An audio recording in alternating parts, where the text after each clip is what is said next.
detachable. I mean, emotional. I mean, I'm going to read this one. I mean, I already read you the Sabah DM that she sent me. This was from Rich. Nice job reading Taylor's thank you message. I didn't think you'd do it. Why? Why didn't you think I'd do it? You can't be critical of a guy's limitations and also, by the way, laud some of his positives, and then and think that I'm not going to read his thank you letter, or at least parts of it, because I talked about how he was kind of lucky at times as a quarterback, how he was, in terms of really measuring what his value was, it was certainly not, worthy of starting 17 games moving forward. Come on, man. Toughen up. We're settling too much. I didn't think you'd do it, Rich wrote.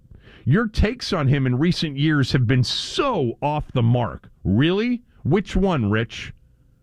He's the most popular player this franchise has had in a long time. You, more than anybody else, should recognize it. You're a team historian, for crying out loud. Well, that's a nice thing to say.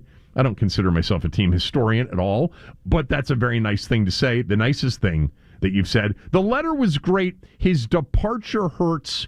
You've missed this one big time. I've missed this one big time. Certainly from your standpoint, and from Sabah's and others, I have. I'm not upset that Taylor Heinicke's gone. I'm not. I mean, I wish him the best. It's not that I'm going to root against him at all. He's not someone for I root for people like Taylor Heinicke.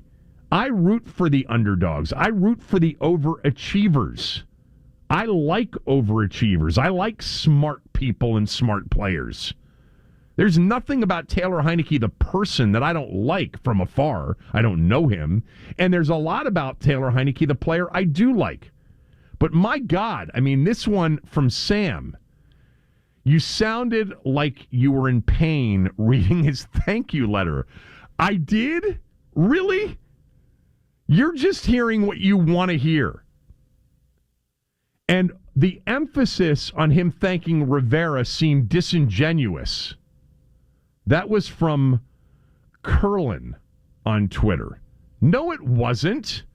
It wasn't disingenuous. I read the whole letter.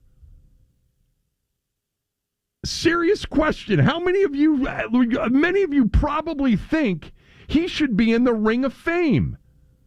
I'm being serious. I'm not going to take calls on that. Although I bet you we get a couple of people that said yes. For what he provided during a tough time and a difficult time in franchise history, he should be in the Ring of Fame. No, he shouldn't. Taylor Heinicke is a backup NFL quarterback. He did leave us with some memories, but not a lot of them. Okay, he may have been the most popular player here in the last couple of years, maybe, but I don't think so. I think maybe he was more polarizing than popular. Terry McLaurin, John Allen are super popular. Tress Way is very popular.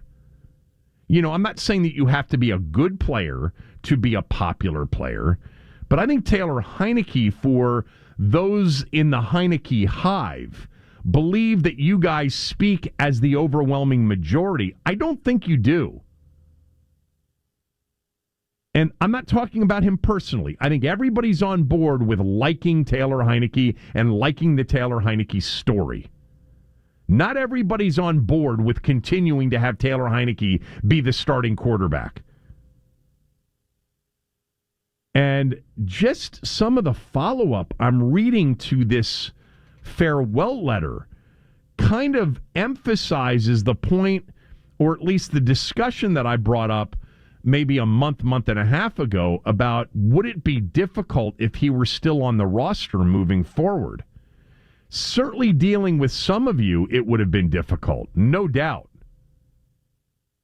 I mean, I don't think that people would have been chanting for Taylor Heinicke with Sam Howell out there, but I do think there's a possibility had they gone out and it had been a normal offseason, and let's just say they had traded for or signed Jimmy Garoppolo or signed Derek Carr. Let's take Derek Carr as an example. I think there's some people that would have been in the stadium after Derek Carr threw his first pick or his first 3 incomplete